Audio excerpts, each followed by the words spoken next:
I'm Amanda Shikarchi, and I'm here with Madeline Roger. Her album Nerve is out now, and we are going to talk all about it. Madeline, thank you so much for being here. Thanks so much for having me. Yeah, well, congratulations on your album Nerve. I love how raw and personal each song is. How would you describe the experience working on this album in the studio in Kingston, New York? Mm. We had a ton of fun making this record. The whole thing ended up being made in 4 days, and which is not necessarily something that we were expecting.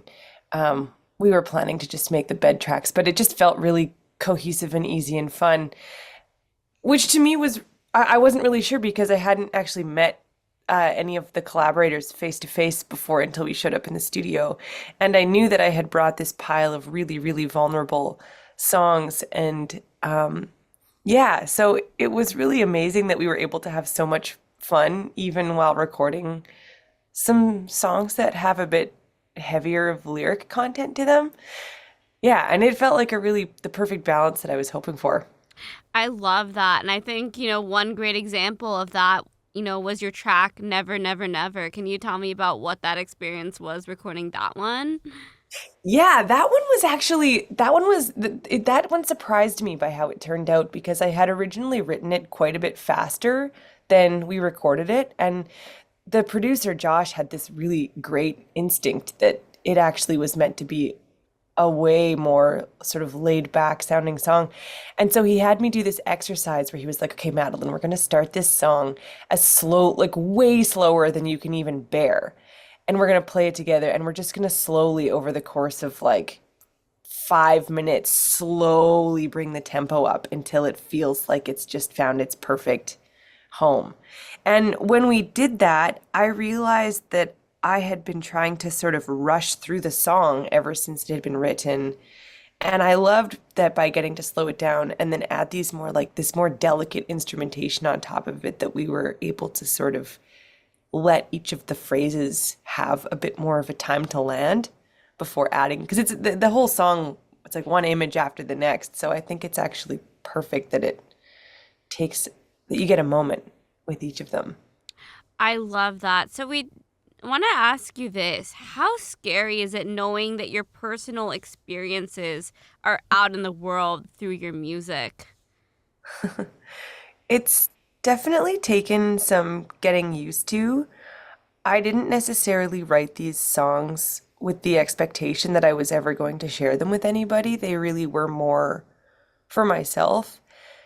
And it did cause me quite a bit of discomfort at first when I started playing them live for the first time and when I decided to record them, because I had that question that maybe many artists have of why should I share my personal experience? What will this mean or do for anybody else?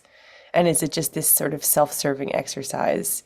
But I have found actually that in sharing these songs, both live and in the recording, in the recorded versions of them, that people have, so many people have experienced these same things, and it becomes more personal, I think, with the people who are listening. And I have loved that, and it has made it far more comfortable for me than I was expecting to be able to share it, just knowing that we're in this collective humanity together.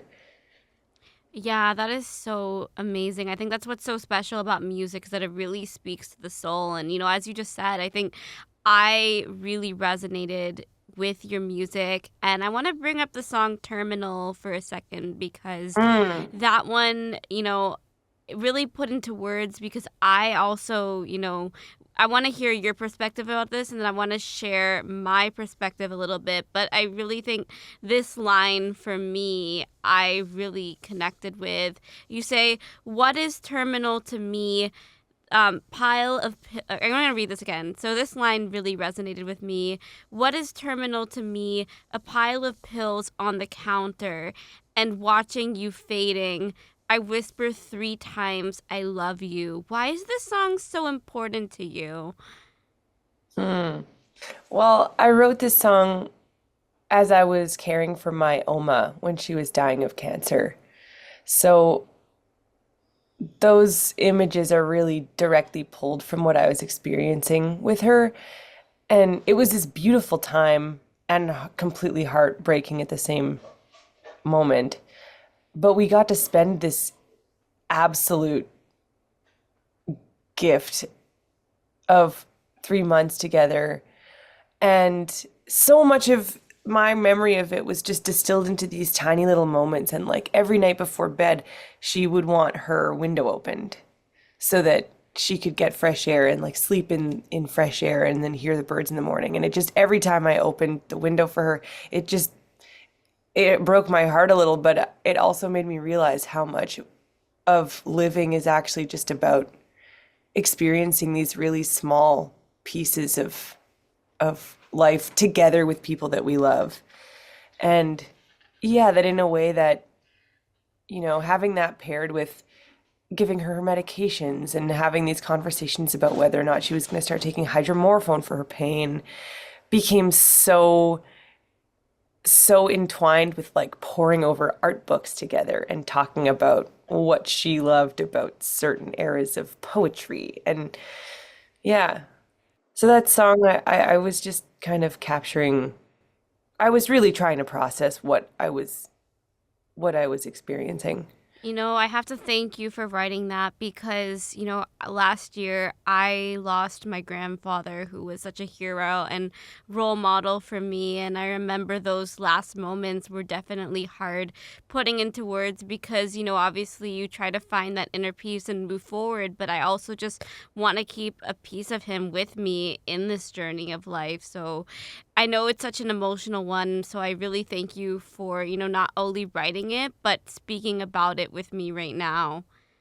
Oh, well, thanks. And yeah, I'm sorry to hear about your grandpa. It's it's such a confusing thing to lose people that we love because we're just so used to having them in our lives.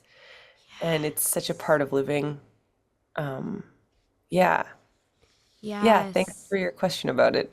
Oh, of course. So, on that note, how did music help you cope during these difficult times?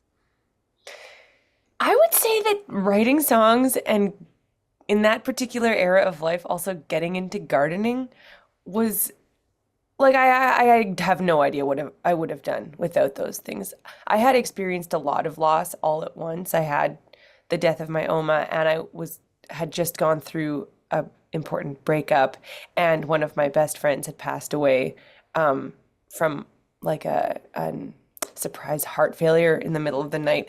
And it was just like this really awful time where I was trying to understand all of these things at once and having so little left to find contentment anywhere. And writing was the thing that just made me feel like I could just take a moment and just process it because I otherwise I would just keep moving and I keep my hands busy and I keep running around and keep plans going. But there's something about writing that I love so much because it helps me access something that I maybe am not able to say out loud in conversation, but when I sit down to write a song, it seems to find its way out there, and then I can understand my experiences a bit better. Yeah, I'm so sorry to hear that, but it's amazing that you kind of been able to take to that. I think I'm the same way, with every difficult time, you just, find a way to, get through it, but also find a way to, understand what these feelings are. So I really resonate with that. Totally. And this amazing thing has happened where now, through the process of making this record and also just really, I think, taking care of myself over the last while, I feel like I have found this incredible peace and contentment and like excitement about what's happening. And so now I feel like I'm getting to share this record and these songs, but from this really deeply happy place, which is so great because I imagine if I had to be reliving this every night and I was still in that emotional state, it would be really hard. But I'm actually now it just feels more like yeah, I get to dip my toes back in, but I don't have to. go for the full dunk. Yeah, I love that. So let's talk about another song that I love on this record, and it's called Some Kind of Nerve. What is the inspiration behind it? Yeah, well, okay. So this song, I wrote this song really, it was, to me, it was quite, I mean, it is quite tongue in cheek. Like I was just having a laugh because I had had a conversation with a former lover of mine from my early 20s, and I just realized that this person hadn't really changed all that much. And this song is not just about one person, it's about a handful of people or experiences that I had. And yeah, so I just decided to write a sassy little song about my former lovers and how sometimes those people resurface and sometimes they want something from you and sometimes you're like, you know what? I don't have to give you anything this time around. Yeah, I think to me, listening to it, it definitely gives me like old Taylor Swift vibes, which I Oh yeah. loved. Like, like the song I can think of is like "Our Song" by Taylor Swift. I'm like, but I just love what you did. I think this song on the album to me is just a really fun way to kind of, I love that you can balance so many themes on this record. Oh, thanks. Yeah, I kind of wanted, once I started looking at the pile of songs, I realized I just wanted to explore love and loss from as many angles as possible. And I think that those two feelings are so often tied together or they come one after the next. And yeah, I just liked the idea of kind of like almost making fun of myself a little bit on the record too. And some kind of nerve feels a little bit like that too, because I was no saint in my early 20s, but yeah, we get through these things and we stand on surer footing over time. Yeah. Another project I want to highlight is your collaboration with The Fretless. What was that experience like? Oh, it's been the best. I've been working with the Fretless for 2 years now. For those who don't know, the Fretless are a string quartet that sort of defy genres. And yeah, I've been singing with them and writing songs with them, and it's been so exciting. I never thought I would get the chance to write songs with a string quartet, but now it seems to be something that I have had the incredible honor of doing and recording and touring with them. And yeah, they're some of my favorite people and favorite musicians. I feel like they also are so art focused, and all of the efforts go towards making sure that whatever art is being created is really at the core of whatever everybody's trying to say or do. It's less about like, yeah, I don't know. I feel like it's really easy in this career to get swept up in things that you think that you're supposed to do or take approaches that other people perhaps in the industry or perhaps on social media are recommending are the way to go about it. But I've been finding more and more that just focusing on the art and the craft and the songwriting uh, is the best way forward. I love it. Yeah, so what is next for you? What's next? I've got a big show here in Winnipeg. I'm doing my album release show, and then I'm actually bringing some musicians into Winnipeg to do some recording. We're gonna do some acoustic versions of the song on the record, and we're gonna do a bunch of writing together. So I'm kind of in the writing phase of my next album, and I'm also planning a bunch of tours for 2025. So I will be in Toronto in at the end of January, at the Burdock. Oh my God, yes, that's so Yeah, exciting. yeah. Yeah, hopefully we can meet up in person when we're I'd here. love that. That'd be great. Yes. So where can people find you? Well, I'm on all of the listening streaming platforms and on YouTube, and then I also have a website, MadelineRoger.com. I've got all the social media platforms. I'm findable. Yeah, well, thank you so much, Madeline, for being here. Nerve is the album, and it is out now, and I definitely recommend it. It is so raw and personal, and it's definitely one of those records where you're going to come away feeling like you've learned a lot about yourself and about life. Wow. Thank you so much for having me. And yeah, I really appreciate that you have spent some time with the record. Of course. Thank you.